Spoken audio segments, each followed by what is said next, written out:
Kami nagbabalik po dito sa bus. Nahuli ba tayong May nabinbin tayong mga katanungan, Tito Boy. Hindi, ako naman nakita tayong nagkukwentuhan. Okay, puntahan na natin ang mga nabinbin na mga katanungan. Pero bago yon, alam nyo, DJ at Catherine, I think people are starting to notice your performances. Yung para bagang, syempre pag mga bata, pero ngayon, I've been reading a couple of articles praising your work as actors. Is this a sign na kayo'y papunta na sa mga maseryosong material? Catherine? Feeling ko kasi, Tito Boy, yung especially dito sa movie na to, parang mas seryoso. Sa lahat ng ginawa namin, ito yung pinakaseryoso na hindi lang siya yung teen love story, pero for all ages talaga siya. Pwede sa mom mo and sa lahat.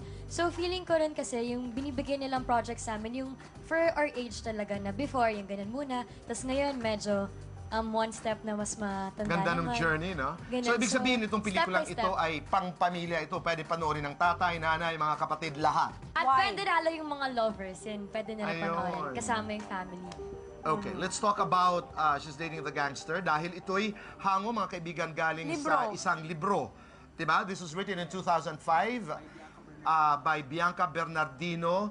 Wala pa yung love team, wala pa yung Catherine At that time, Katniel, wala pa. at that time, ang love team nun ay bagong-bago, Kim Emerald. So, it was not originally planned for Kim Emerald, but the vision was of the writer, of Bianca, the writer, was kung sakali Kim Emerald. But years later, 10 years after, almost 10 years, 9, ganyan, 10 years, it was given to Katniel. Which is not really a problem. Kaso lang, pag tayo kasi, pag nagbabasa tayo ng libro, we want the stories of the movies. Hindi lang inyo, no? But we expect, halimbawa, the movies to be faithful to the original material. Especially if we became fan of the book. Correct. Okay. Marami at masasabi nito. Danielle, ito'y nakakatawa, but I wanted to address this. May mga nagsasabing, doon sa trailer, halimbawa, hindi naman daw, she's dating the gangster. She's dating the arbolaryo. Oo. Kasi Your mic is there. yung hair. Oo nga, sinasabi nga po nila. Tapos may nagsabi pa sa akin na ano daw, na umiyak pa daw ako. Tapos alis daw ako ng bansa dahil doon. Diba? Nakakatawa lang din. Hindi naman ako naapektuhan sa ganun. At saka nakakatuwa din na pinipilit na lang nilang magka-issue talaga. Gaano kalaki yung pagbabago dun sa libro at sa pelikulang mapapanood namin? Malaki ba? Malaki. Ay. Hindi na natin itatang. You enhanced ika nga Yes, ako. hindi po natin pinapangit, kundi pinaganda po natin. Dahil, yun nga po, katulad po ng sinasabi niya, na nung sinulat po ni Bianca itong libro na to, 2005. para sa mga teens po ang libro. Diba? Hindi po para sa magulang, kundi para sa mga bata. Kung ilalagay po natin sa sinehan, bakit naman tayo papayag na bata lang makakanood?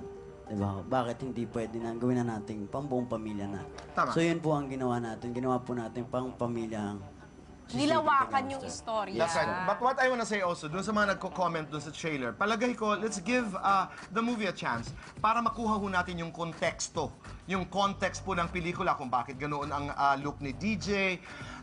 Habang nagsasalita si DJ, iba ang tingin ni Catherine. Nag-glow Sabi na, talaga oo ang nga. mata. May glow Maganda kasi eh. ng answer niya sa parang... Oo, di ba? Okay. Let's talk about some issues, Tony.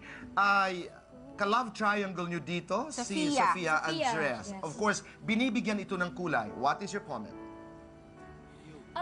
Hindi naman ito yung first time po na binigyan kami ng ka-love triangle. Pero first time na with Sofia. And si Sofia, nakasama ko na siya sa Princess and I. Kapatid ko siya. And then, po nakita kami, kilala ko na talaga siya. So, nung sa kanya binigay yung role, alam ko na sobrang saya niya. Masaya ako for her kasi matagal din siya nag-intay. So, yung sinasabing may issue, yung ganyan, para ma-clear, wala talaga. Actually, lahat kami dito sa She's Dating the Gangster, para kaming family talaga. Kasi yung The Gang, sila Direk, sobrang saya lang namin lahat. And that's the way to answer questions. Wala ho talaga. Di ba? I mean, it's answerable by a yes or a no. Julia Barreto, para mawala na ang isyong ito. Nauugnay sa iyo kasi nga nagkatrabaho kayo. Opo, Ikaw nga magkasama kami maglinaw. sa Pepsi. Go. Hindi kasi kahit sino na lang na makasama ko, ano na lang. Lagi na lang may issue. Wala naman po. Sinabihan ko rin yung ibang mga supporters natin na huwag po tayo mang-away ng mga ganong mga tao. Hindi po rin nakakasama namin ni Catherine, aawayin. Diba? Dahil hindi po yun maganda, syempre. At yun lang naman. Wala naman po yun. At lahat po kami magkakaibigan sa showbiz. Si Catherine, wala bang na papag-usapan? Wala naman. Dati si Enrique, pero pinastop na ata niya. Diba dati?